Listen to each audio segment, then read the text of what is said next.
حضور فرماتے ہیں کبھی میرا جی چاہتا ہے کہ میں نماز لمبی پڑھاؤں، جی چاہتا ہے کہ آج میں قرات لمبی کروں، لیکن پھر دیکھتا ہوں کہ پیچھے بوڑھے بھی ہیں، پھر دیکھتا ہوں کہ پیچھے عورتیں بھی ہیں، پھر دیکھتا ہوں کہ پیچھے بچے بھی ہیں، تو فرمایا ان بوڑھوں کا خیال کر کے میں نماز مختصر کر دیتا ہوں۔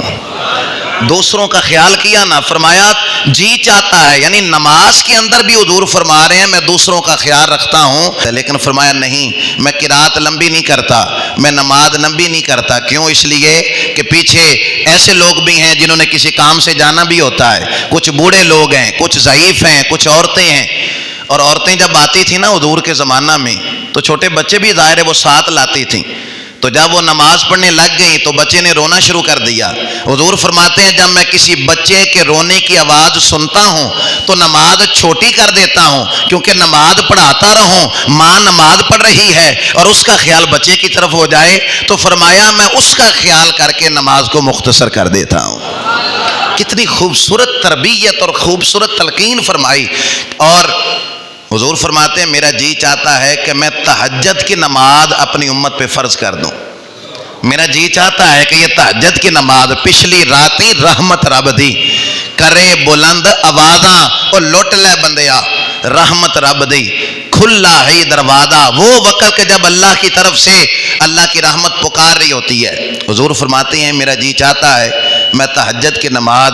اپنی امت پہ فرض کر دوں، پھر اس خیال سے میں نے ترک کر دیا کہ ان واسطے مشکل بن جائے گی، ان کے لیے مشکل ہو جائے گی، جڑے فجر چ نہیں اٹھتے تہجد لے کیویں اٹھن گے؟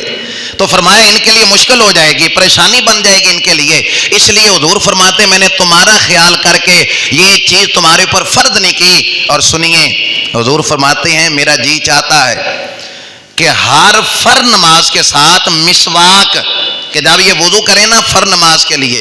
ہر فرض نماز کے ساتھ جب یہ وضو کریں تو وضو میں مسواک بھی کریں۔ میرا جی چاہا کہ میں ان پر فرض کر دوں کہ جب بھی نماز پڑھنے آنا ہے تو تم نے پہلے مسواک کرنا ہے، ہر صورت کرنا ہے، لیکن فرمایا اس خیال سے کہ کہیں یہ مشکل میں نہ پڑ جائیں، اس خیال سے کہ کہیں یہ مشقت میں نہ پڑ جائیں، میں نے مسواک کو ہر نماز سے پہلے ان کے لیے لازم نہیں کیا۔ آپ اندازہ کر رہے ہیں حضور کتنا خیال رکھتے ہیں دوسروں کا؟ آپ اندازہ کر رہے ہیں کہ نبی کریم علیہ السلام کی جو مبارک زندگی ہے، آپ نے دوسروں کا، اور سنیے